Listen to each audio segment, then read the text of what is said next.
நீங்கள் பார்த்துக் கொண்டிருப்பது உங்கள் விஜய்.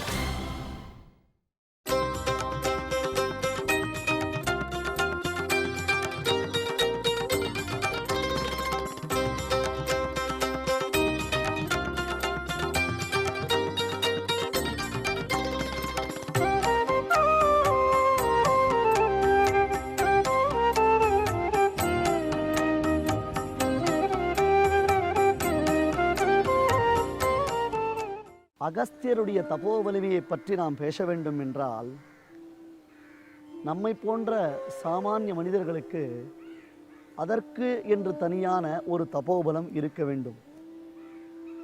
பரத்வாஜர் அர்ஜுனனுக்கு அகஸ்தியருடைய தபோவலிமையைத்தான் விவரித்து கூறும் பொழுது, அர்ஜுனன் கேட்டது ஒரு புறம் இருக்கட்டும், பரத்வாஜருக்குத்தான் அதில் எத்தனை ஆனந்தம் தெரியுமா? இது போன்ற ஒரு பாகவதோத்தமருடைய சரித்திரத்தை என் வாயால் நான் சொல்லுவதற்கு அர்ஜுனா நீ காரணமாய் அமைந்தாயே.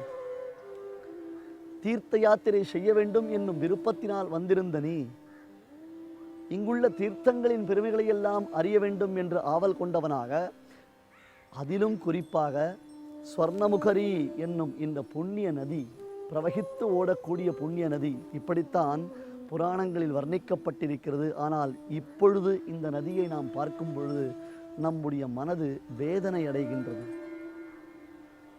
அகஸ்தியர் செய்த தவத்தின் வலிமையினால் ஸ்வர்ணமுகரி நதி இங்கிருந்து தான் உற்பத்தி ஆகின்றது. நாம் தற்பொழுது இருக்கக்கூடிய இங்கே இடதுபுறத்தில் அகஸ்தீஸ்வரருடைய திருக்கோவில், சாட்சாத் அகத்திய மாமுனிவர் பரமசிவனை தன்னுடைய தபோபலத்தினாலே சாட்சாத்கரித்து அந்த பரமசிவனையே தான் ஆராதிக்க வேண்டும் என்று அவரிடத்திலேயே ஆத்மலிங்கத்தை பிரசாரமாக பெற்று அந்த ஆத்மலிங்கத்தை பிரதிஷ்டை செய்வித்த இடத்தில்தான் நாம் இப்பொழுது தபோவனம் நிகழ்ச்சியை அனுபவித்து வருகிறோம். இங்கே நமக்கு முன்பாகத்தான் ஸ்வர்ணமுகரி நதியினுடைய உற்பத்தி ஸ்தானம் அமைந்திருக்கிறது. ஆனால் எல்லாம் வறண்டதொரு பாலைவனமாகவே காட்சி அளிக்கின்றது. இதை பார்க்கும் பொழுது மனது மிகுந்த வருத்தத்தை தான் அடைகின்றது. ஏனென்றால் திருவேங்கடமாமலையின் வைபவத்தை வர்ணிக்கும் பொழுது ஸ்வர்ணமுகரி நதீசா புண்யா விரஜா நதி எப்படித்தான் வர்ணிக்கிறார்கள் தெரியுமா? ஸ்வர்ணமுகரி என்னும் இந்த நதி இதுதான் விரஜா நதி, வைகுண்டத்தை சுற்றி பிரவகித்து ஓடக்கூடிய விரஜா நதி. நாம் பரமபதத்திற்கு சென்றோமேனால் அந்த பரமபத வாழ்க்கையை நமக்கு அளிக்க வேண்டும் என்பதற்காகத்தானே பரமாத்மாவை தேடி கோவிந்தா கோவிந்தா கோவிந்தா கோவிந்தா என்று கோவிந்தநாமத்துடன் வருகிறோம். ஆகையால் திருவேங்கடமாமலையாம் சப்தகிரி சேஷகிரி அதுவே வைகுண்டம். பூலோக வைகுண்டத்திற்கு நாம் வேறு எந்த இடத்திற்கும் தேடிச் செல்லவே வேண்டாம்.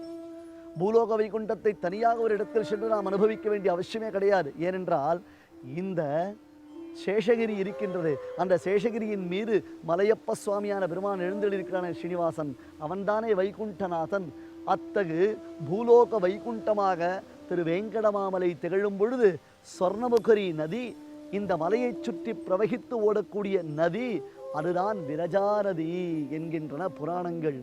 பரத்வாஜர் விரஜா நதியின் வெள்ளத்தைப் போல, இந்த ஸ்வர்ணமுகரி நதியின் பிரவாகத்தைப் போல கண்களில் தண்ணீர் தழும்ப தழும்ப ஆனந்தத்தினாலே அந்த ஆனந்தத்தை ஹிருதய புண்டரீகத்தில் எழுந்தளிக்கக்கூடிய எம்பெருமானை தான் அனுபவித்து, மற்ற மகர்ஷிகள் அனுபவித்த புண்ணிய சரித்திரத்தை தான் சொல்லுவதையே பெரும் பாக்கியமாக நினைத்து ஸ்வர்ணமுகரியின் நதி வெள்ளத்தை போன்று கண்களில் ஆனந்த வெள்ளம் பொங்க பொங்க பொங்க வர்ணித்தாரே. ஆனால் இப்பொழுது பார்க்கக்கூடிய நதியின் நிலைமை என்ன? வறண்டு விட்டது. இனி இந்த நதியை பற்றி நாம் பேசுவதற்கு பரத்வாஜரை போன்று நம் கண்களிலும் ஒரு துளியும் வெளியில் வரவில்லை. ஏனென்றால் இதுவும் வறண்டு விட்டது. புண்ணிய ரிஷியான அகத்திய மாமுனிவர் இந்த இடத்திலிருந்து தான் நதியை தான் ஆரம்பித்தார். தன்னுடைய தபோபலத்தினால் பிரம்மதேவரிடத்தில் பிரார்த்தித்தார். பரமசிவனை ஆராதித்து அந்த பரமசிவனை ஆத்மலிங்கமாக அகஸ்தீஸ்வரர் என்னும் திருநாமத்துடன் இங்கே பிரதிஷ்டை செய்வித்தார். அர்ஜுனன் தான் அனுபவித்தது போராது, மேலும் அனுபவிக்க வேண்டும். சுவாமி, இதை விட வேறு காரியம் எனக்கு எதுவும் இல்லை. பெரும் பெரியோர்களுடைய தவநிலையையும் அவர்கள் தவத்தினால் பெற்ற சித்தி விசேஷங்களையும் நீங்கள் வர்ணிக்க வேண்டும், நான் கேட்டுக்கொண்டே இருக்க வேண்டும், இதுதான் எனக்கு புருஷார்த்தம் என்று பரத்வாஜரின் தாழ்பணிந்து பிரார்த்தித்தான். இதைத்தான் சுகதால் என்னும் கங்கை கரையில் சுகபிரம்மம் பரீட்சித் மகாராஜனிடத்தில் கூறுகிறார். அப்பா பரீட்சித், உன் புத்தி நல்ல சிந்தனையிலேயே நிலைத்து நிற்கிறது அப்பா. உன்னுடைய பாட்டனார்கள் பாண்டவர்கள், அவர்கள் எப்பொழுதுமே தர்மாத்மாக்களாகவும் தர்மத்தில் நிலை பெற்றவர்களாகவும் கிருஷ்ணனையே தங்களின் மேலான தர்மமாக நினைத்தவர்களாகவும் அந்த தர்மானுஷ்டானத்தையே செய்ய வேண்டும், தர்மத்தில் தான் யுத்தம் செய்ய வேண்டும் என்று நினைத்தார்களோ அதுபோன்று தான் உன்னுடைய சிந்தனையும் அமைந்திருக்கிறது என்று போற்றுகிறார். தற்பொழுது பரத்வாஜ மகரிஷியினிடத்தில் அர்ஜுனன் அகஸ்தியரின் தபசித்தியை தான் எவ்விதம் கேட்டானோ அதே போன்று தான் சுகபிரம்மம் உபதேசிக்க பரீட்சித் மகாராஜன் கிருஷ்ணனுடைய சரித்திராமிர்தங்களை எல்லாம் கங்கை கரையில் ஆனந்தமாக அனுபவித்தார்.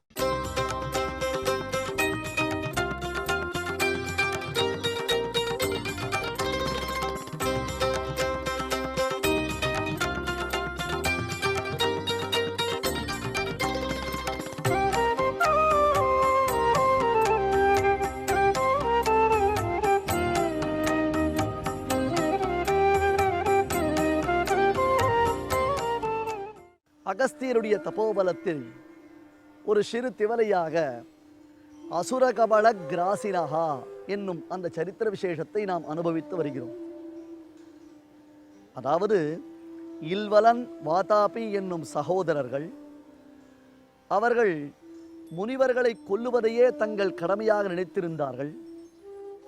அந்த முனிவர்களை விருந்துண்ண அழைத்து அவர்களுக்கு மாம்சத்தை அவர்கள் அறியாமல் இலையில் இட்டு, வாதாபி என்னும் அந்த மாய அசுரன் முனிவர்களின் ஆகாரமாக அவர்கள் வயிற்றினுள் செல்ல, இறுதியில் இல்வலன் வாதாபி வெளியே வா என்று கூப்பிட்டவுடன் மகரிஷிகளின் வயிற்றை கிழித்து கொண்டு அவர்கள் சதையும் இரத்தமும் சிந்தச் சிதற அவர்கள் துடித்துடித்து மடியும்படியான அந்த குரூரமான காட்சியை கண்டுகளிப்பவர்களாக இருவரும் இருந்தார்கள். இவர்களை எவ்விடம் அடக்குவது?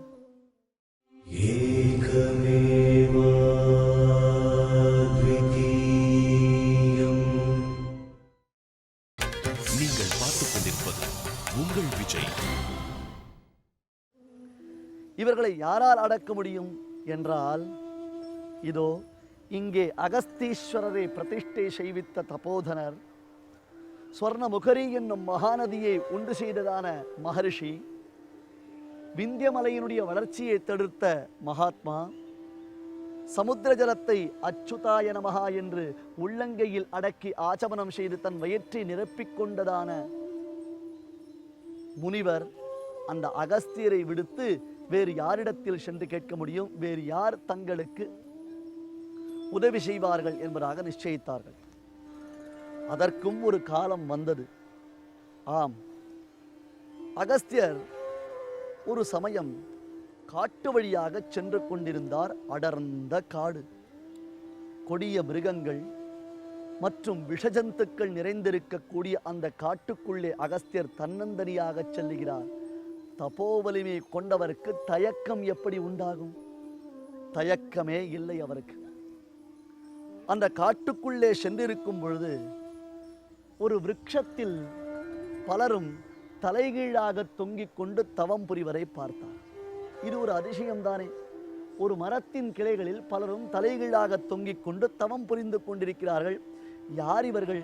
எதற்காக இப்படி தலைகீழாக தொங்குகிறார்கள் என்று அவர்களிடத்தில் சென்று கேட்க, அதற்கு அந்த ரிஷிகள் கூறினார்கள், அகஸ்தியரே, நாங்கள் எல்லோருமே உம்முடைய பித்ருவர்க்கத்தைச் சேர்ந்தவர்கள். பித்ருவர்க்கம் முன்னோர்கள் வம்ச பரம்பரை, அந்த முன்னோர்களுடைய வர்க்கத்தை, அந்த பரம்பரையைச் சேர்ந்தவர்கள் நாங்கள். நீ திருமணம் செய்து கொள்ளாமல் பிரம்மச்சாரியாகவே இருந்திருக்கிறாய். எந்த ஒரு மனிதனும் இப்படி இருக்கக்கூடாது. காரணம் என்ன? அவன் திருமணம் செய்து கொள்ள வேண்டும். அந்த திருமணத்தினால் நல்லதொரு மனைவியின் சம்பந்தத்தினால் நல்ல ஆண்மகவு உண்டாக வேண்டும். அந்த பிள்ளையினுடைய காரியம் என்ன தெரியுமா? முன்னோர்கள் அவர்களுக்கு செய்ய வேண்டிய செலுத்த வேண்டிய தர்ப்பணங்கள் ஸ்ராத்தங்கள் இவற்றையெல்லாம் மிகுதி குறைவில்லாமல் செய்ய வேண்டும். நீத்தார் கடன் என்பதுதான் அதனுடைய பெயர். ஒரு பிள்ளையினுடையதான கர்த்தவியம் ஜீவிதோ வாக்கியகரணாத்து பிரத்யப்தம் பூரிபோஜனாத்து கயாயாம் பிண்டதானாச்ச த்ரீணி புத்திரஸ்ய புத்திரதா என்று சாஸ்திரங்கள் பிள்ளையின் கடமைகளை வர்ணிக்கின்றன. இருக்கும் பொழுது தாய் தகப்பன்மார் சொற்கேட்டு நடத்தல், வருடந்தோறும் அவர்கள் இறந்த தினத்தில் சாஸ்திரங்கள் வகுத்த வகையில் அவர்களுக்கு மிகவும் ஸ்ரத்தையுடன் ஸ்ராத்தம் செய்தல், தர்ப்பணம் முதலானவற்றை செய்தல். அது தவிர தன்னுடைய வாழ்நாளில் ஒரு முறையாவது தந்தை இறந்த பிறகு கயை என்னும் புண்ணிய க்ஷேத்திரத்திற்கு சென்று அங்கே அவர்களுக்கு பிண்ட பிரதானம் அளித்தல். இதுதான் பிள்ளையினுடைய கடமை. அகத்தியா, நீ இப்பொழுது பிரம்மச்சாரியாகவே இருந்து கொண்டிருக்கிறாய், கல்யாணம் செய்து கொள்ளவில்லை. ஆகையால் எங்களுக்கு நீத்தார் கடன் செய்வதற்கு உனக்கு அடுத்த சந்ததி இல்லாததினாலே நாங்கள் கொடும் நரகத்தில் இருப்பதை போன்று இங்கே கிளைகளில் தலைகீழாக தொங்கிக் கொண்டிருக்கிறோம். எங்கள் வம்சத்தில் உரித்த மாமுனிவனாக நீ இருந்தால் கூட மனம் புரிந்து கொள்ளாமல் இருக்கக்கூடாது. ஆகையால் சீக்கிரமே மனம் புரிந்து கொள் என்பதாக அந்த முன்னோர்கள் அகத்தியரை ஆசீர்வதிக்கின்றார்கள். அகத்தியருக்கும் தான் கல்யாணம் செய்து கொள்ள வேண்டும் என்பதுதான் ஆசை. ஆனால் என்ன செய்வது? அவர் தவத்திற்கும் அவர் ஞானத்திற்கும் அவருடைய வைராக்கியத்திற்கும் ஏற்றார் போலே ஒரு பெண் பிள்ளை கிடைக்க வேண்டுமே. இல்லறத்தில் இவை இரண்டுமே சேர்ந்து அமைவது என்பது மிகவும் துர்லபம். கணவனுக்கு தர்மத்தில் பற்றிருந்தால் மனைவி அதற்கு அனுகூலமாக இருக்க மாட்டாள். ஒருவேளை மனைவிக்கு தர்மத்தில் பற்றிருந்தது என்றால் கணவனுக்கு அதில் அபிருச்சி ஏற்படாது. இவர்கள் இருவரும் சேர்ந்து தர்மத்தில் ஈடுபாட்டுடன் இருக்க வேண்டும். இங்கே அகத்தியர் தும்புரு என்னும் கந்தர்வனின் மனைவியை அனுகிரகம் செய்கிறார். தற்பொழுது நாம் கதைக்குள்ளே மற்றொரு கதையை பார்க்க போகிறோம். பின்னர் மறுபடியும் அகத்தியருடைய சரித்திரத்திற்கு வரப்போகிறோம்.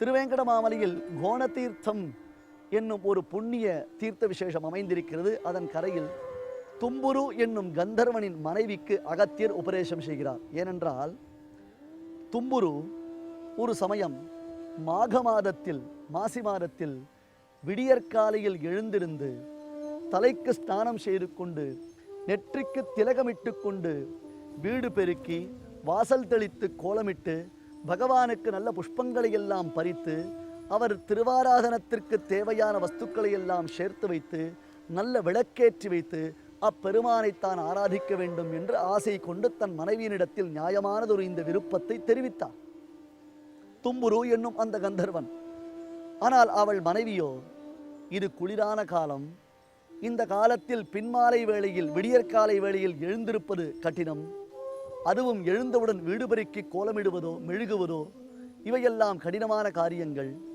உபவாசங்கள் இருந்து விரதங்கள் செய்து அந்த விரதங்கள் பூர்த்தியானவுடன் எம்பெருமானை ஆராதித்து அவருக்கு பலவிதமான பக்ஷபோஜங்களை எல்லாம் நிவேதனம் செய்து கடைசியில் புஜிப்பது மிக மிக மிக மிக மிக முடியாத காரியம். எவ்வளவு காலம் நான் பட்டினி இருப்பது? என்னால் முடியாது. உமக்கு தேவை என்றால் நீர் தவம் செய்து கொள்ளும், நீர் பகவானை ஆராதித்துக் கொள்ளும், என்னால் முடியாது, என்னால் உறக்கத்தை தியாகம் செய்ய முடியாது என்று அந்த பெண்ணரசி மாதரசி தன் கணவனிடத்தில் கூறினாளாம். இது கேட்டவுடன் தும்புரு என்னும் அந்த கந்தர்வனுக்கு அடாரதொரு கோபம் உண்டாயிற்று. நீ செய்த மாபெரும் தவறினால் பகவானுக்கு திருவாராதனம் செய்ய வேண்டியதை எதிர்பார்த்து கொண்டு இன்முகத்துடன் அதற்கு வேண்டியவற்றையெல்லாம் சம்பாதித்து கொடுத்து நீயும் சந்தோஷமாக பங்கு கொள்ள வேண்டியிருக்க என்னால் முடியாது. உறக்கத்தை நான் தவிர்க்க முடியாது, குளிர்ந்த நீரில் ஸ்நானம் செய்ய முடியாது, தலைக்கு நான் ஸ்நானம் செய்ய முடியாது, திலகம் தரிக்க முடியாது என்றாயே. ஆகையால் உனக்கு சாபமிடுகிறேன். உன்னுடைய தெய்வீகத்தன்மை இழந்து நீ பூலோகத்தில் விழுந்து விடுவாயாக என்று மனம் நொந்து அந்த தும்புரு என்னும் கந்தர்வன் தன் மனையாளுக்கு சாபமிட்டான். சாபம் பலித்தது. அவள் இங்கே பூலோகத்தில் வந்து விழுந்தாள். வழி இல்லை, தான் உய்யும் வழி இல்லை. சுகமாக இருந்த பொழுது பகவானுக்கு ஆராதனம் செய்ய மாட்டேன், பகவானுக்கு பூஜனைகள் செய்ய மாட்டேன், உபவாசம் இருந்து புஜிக்க மாட்டேன் என்று சொன்னவளுக்கு தற்பொழுது துன்பம் ஏற்பட்ட சமயத்தினால் என்ன செய்வது, இதிலிருந்து தான் எவ்விதம் நிவிருத்தியாவது என்பது தெரியாமல் திகைத்து கோணதீர்த்தத்தின் கரையில் அவள் தனியலாக இருக்கும் பொழுது அகத்திய மாமுனிவர் அங்கே வந்து சேர்ந்தார். அந்த பெண்ணின் நிலை கண்டு இறங்கினார். பொதுவாக பெண்களிடத்தில் பேசாத மகர்ஷி அந்த பெண்ணின் நிலை கண்டு இறங்கி, பெண்ணே, நீ செய்தது மாபெரும் தவறு, இதில் சந்தேகமில்லை.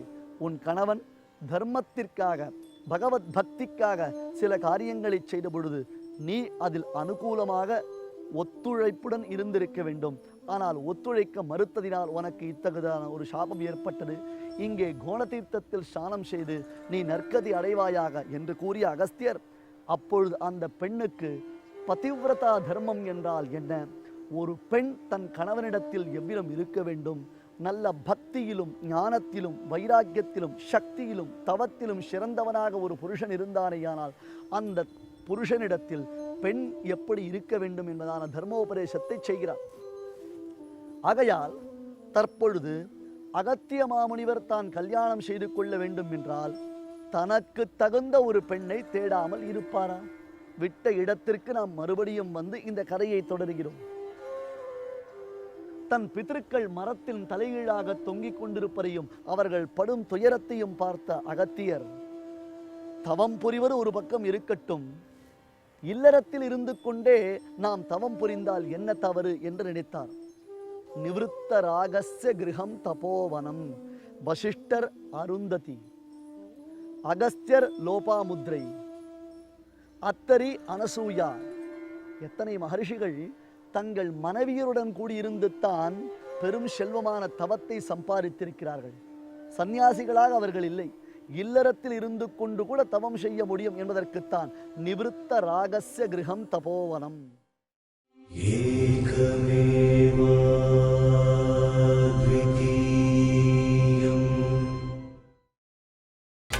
நீங்கள் பார்த்துக் கொண்டிருப்பது உங்கள் விஜய். நிவிருத்த ராகஸ்ய, எல்லாவற்றையும் விடுத்து பற்றற்ற மனோபாவத்துடன் இருப்பவர்களுக்கு இந்த வீடுதான் மிகச்சிறந்த தபோவனமாக விளங்குவது என்பதனால் தனக்கு தகுந்ததொரு பெண்ணை தான் சிருஷ்டிப்பதற்காக அகத்தியர் தலைப்பட்டார்.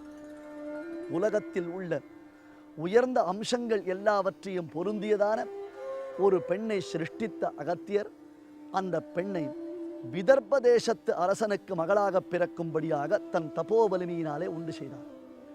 அந்த பெண்ணும் விதர்ப்ப தேசத்து அரசனுக்கு மகளாக பிறந்தாள். அகத்தியர் சென்று தக்க பருவம் வந்தவுடன் அந்த பெண்ணை தான் மனம் புரிந்து கொள்ள வேண்டும் என்பதாக அரசனிடத்தில் கேட்டார். அரசனும் அகமகிழ்ந்தான். அரசகுமாரியாயிற்றே, சாதாரண தபோதனர், கேவலம் மரவுரிகள், இதுபோன்று பட்டுச்சால்வைகளோ பகட்டான வஸ்திரங்களோ பளபளக்கும் தங்க ஆபரணங்களோ இல்லாதவராக கேவலம் மரவுரியை உறுத்தி கொண்டு ஷட்டாமகுடதாரியாய் இருக்கும் இவருக்கா தன் பெண்ணை கொடுப்பது என்பதாக நினைக்கவில்லை. ஏனென்றால் நான் முன்னமேயே கூறியிருக்கிறேன், அந்த காலத்தில் அரசர்கள் கூட ராஜரிஷிகளாகத்தான் இருந்தார்கள். ஆகையால் இது போன்றதொரு நல்லதொரு வரன் தன் பெண்ணுக்கு கிடைக்குமா என்பதாக நிச்சயித்த அவர் பெண்ணை சர்வாபரண பூஷிதியாக சர்வலட்சண சம்பன்னையாக நல்ல வைரத்தினாலேயும் வைடூரியங்களினாலேயும் ரத்னங்களினாலேயும் அலங்காரம் செய்து அகத்தியருக்கு மனம் முடித்து வைத்தார். ஆயிற்று. மாப்பிள்ளை விருந்து அனைத்தும் முடிந்தன. உடனே அகத்தியர் தன் மனைவியை பார்த்து சொன்னாள், பெண்ணே, நீ இவை அனைத்தையும் உன் தந்தையினிடத்தில் சமர்ப்பித்துவிட்டு நான் அளிக்கும் வல்கலமான இந்த மரவுரியை உடுத்தி கொண்டு என்னுடன் வா என்றவுடன் அந்த பெண்ணின் மனோபாவம் எப்படி இருக்கும்? ஒரு பெண்ணை பார்த்து பொன்னையும் பொருளையும் விட்டுவிட்டு பகட்டான பட்டாடைகளை விட்டுவிட்டு பஞ்சு மெத்தையும் பால் பழரசங்களையும் விட்டு நீ எதுவும் இல்லாமல் காய்கனிகளை புஜிப்பதற்காக என்னுடன் மரவுரியை உடுத்தி கொண்டு வா என்றால் எந்த பெண்ணுத்தான் விருப்பப்படுவாள்? ஆனால் இந்த பெண்ணரசி அகத்தியரின் மனையாள். அவளுக்கு லோபாமுத்ரா என்பது பெயர். ஆம், இவளின் ரூபலாவண்யம் உலகத்தில் மற்ற யாருக்கும் இல்லை. இது போன்றதொரு ரூபலாவண்யத்திற்கு உலகத்தில் யாரும் கிடைக்காததினாலே அந்த நிலையில் லோபம், சம்ஸ்கிருதத்தில் லோபம் என்றால் குறைவு, மற்றவர்களிடத்தில் இது இல்லாததினாலே குறைவு, இவளிடத்தில் பூரணமாக நிறைந்திருந்ததினால் இவள் லோபாமுத்ரா என்று அழைக்கப்பட்டவள். துளியும் முகம் கோணாமல், மனசு வாடாமல், தன் கணவன்தான் தனக்கு எல்லாம், இது போன்றதொரு தபஸ்வி தனக்கு கணவனாக வாய்த்தாரே என்று எண்ணி பெருமிதத்துடன் அவள் அவருடன் பிரயாணப்பட்டாள். அவள் விருப்பத்தை நிறைவேற்றுவதற்காகத்தான் அகத்தியர் இல்வலன் வீட்டில் உணவருந்தச் சென்றார். அங்கே அவர் பெற்ற ஆகாரம்தான் என்ன, மகர்ஷிகளையெல்லாம் அகத்தியர் எவ்விதம் ரட்சித்தார். தொடர்ந்து அகத்தியரால் பிரதிஷ்டை செய்விக்கப்பட்ட ஆத்மலிங்கத்தில் ஆனந்தவல்லி சமேதராய் இங்கே பரமசிவன் கோவில் கொண்டு எழுந்தளிக்கிறாரே, இந்த க்ஷேத்திர விசேஷத்தில் அர்ஜுனன் அனுபவித்ததைப் போல அந்த மகாத்மாவின் தவத்தின் மேன்மையை நாமும் தொடர்ந்து அனுபவிக்கலாமே.